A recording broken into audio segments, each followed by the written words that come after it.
मेरे साथ से पाकिस्तानियों, मेरा नाम रेहान तारिक है और आप मेरा यूट्यूब चैनल और फेसबुक पेज देख रहे हैं। आज वतन अजीज का 76वां यौम आज़ादी है और ये यौम आज़ादी मुल्क के तूल अर्ज में रिवायती जोशो जज्बे से मनाया जा रहा है।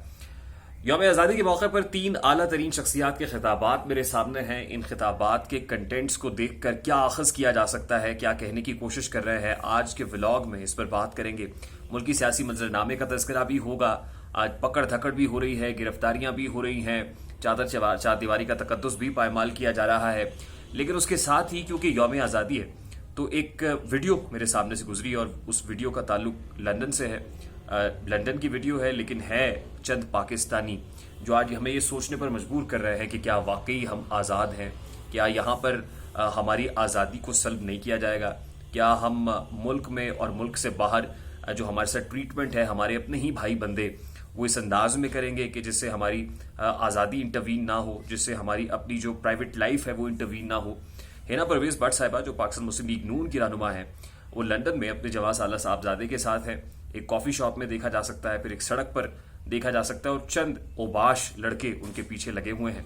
उनका ताल्लुक रिपोर्टेडली एक सियासी जमात से और उस सियासी जमात के झंडे भी उनके हाथों में देखे जा सकते हैं।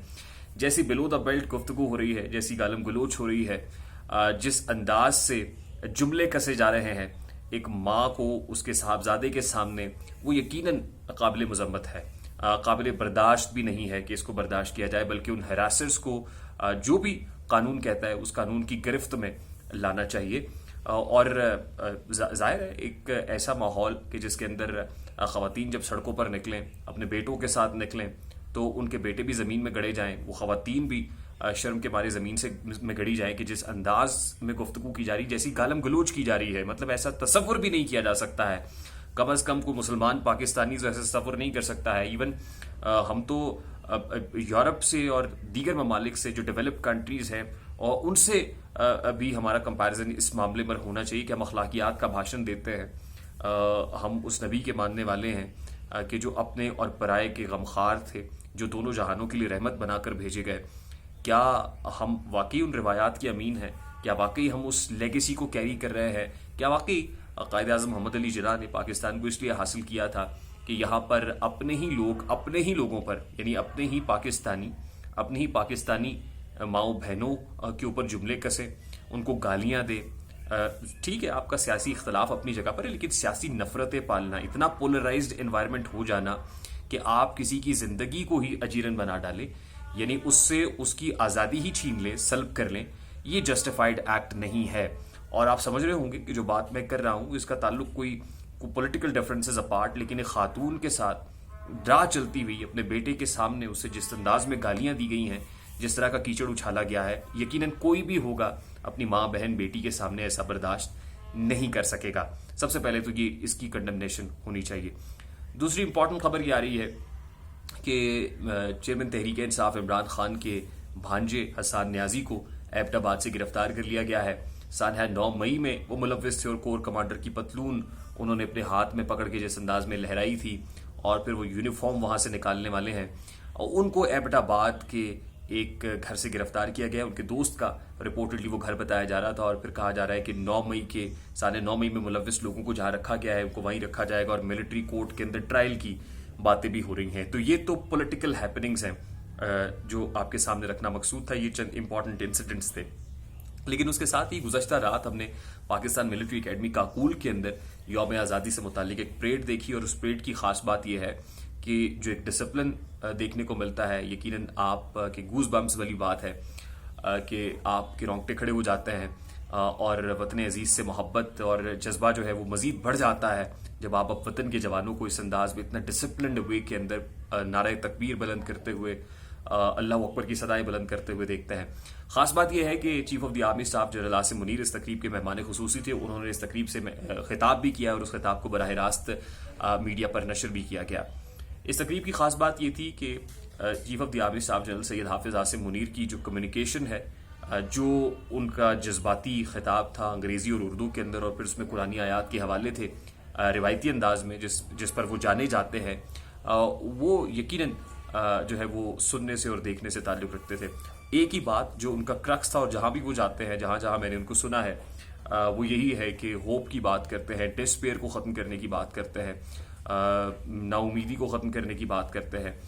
ایک تو یہ تھا. اس سے پہلے وزیر اعظم شہباز شریف صاحب نے خطاب کیا اور ان کا الوداعی خطاب تھا جس کے اندر انہوں نے اپنی 16 ماہ کی پرفارمنس بھی رکھی اور پھر فیوچر کے حوالے سے بھی انہوں نے یہ کہا کہ اگر ہم آئیں گے تو پھر ہم دودھ اور شہد کی نہریں بہا دیں گے. مجھے تو اس کے اندر ان کی پولیٹیکل کیمپین زیادہ نظر آئی کہ ایک سیاسی کیمپین ہے جو جاتے جاتے وہ کر رہے تھے اور شاید وہ ایک ایموشنل ٹچ بھی اس کو دینے کی کوشش کر رہے تھے.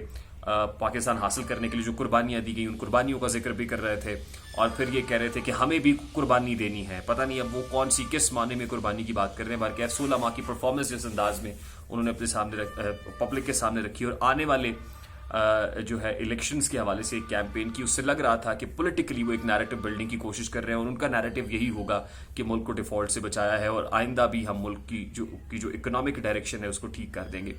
تیسرا امپورٹنٹ خطاب آج پریزیڈنٹ عارف الوی کی طرف سے سننے کو ملا اور اس کے اندر انہوں نے مسلسل ایک ہی گردان جو ہے دہرائی اور وہ تھی انصاف کی. اور یہ تھا کہ ملک تو ہم نے حاصل کر لیا ہے لیکن اس ملک کے اندر دو نہیں ایک پاکستان والا کلچر لانا ہے, انصاف کو پروموٹ کرنا ہے. اور عفو درگزر کی بات بھی کی, معاف کرنے کی بات بھی کی.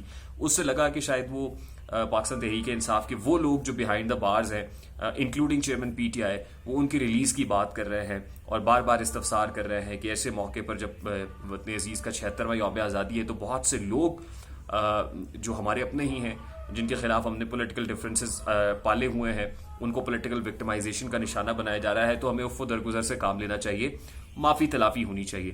یعنی 3 امپورٹنٹ نیریٹوز دیکھنے کو مل رہے ہیں. ایک پی ٹی آئی کا نیریٹو ہے جس میں وہ صرف معافی کی بات کر رہے ہیں, جس میں وہ صرف جو ہے وہ درخواست کر رہے ہیں کہ ان کو ریلیز کر دیا جائے, انصاف فراہم کیا جائے. ایک تو یہ ہے.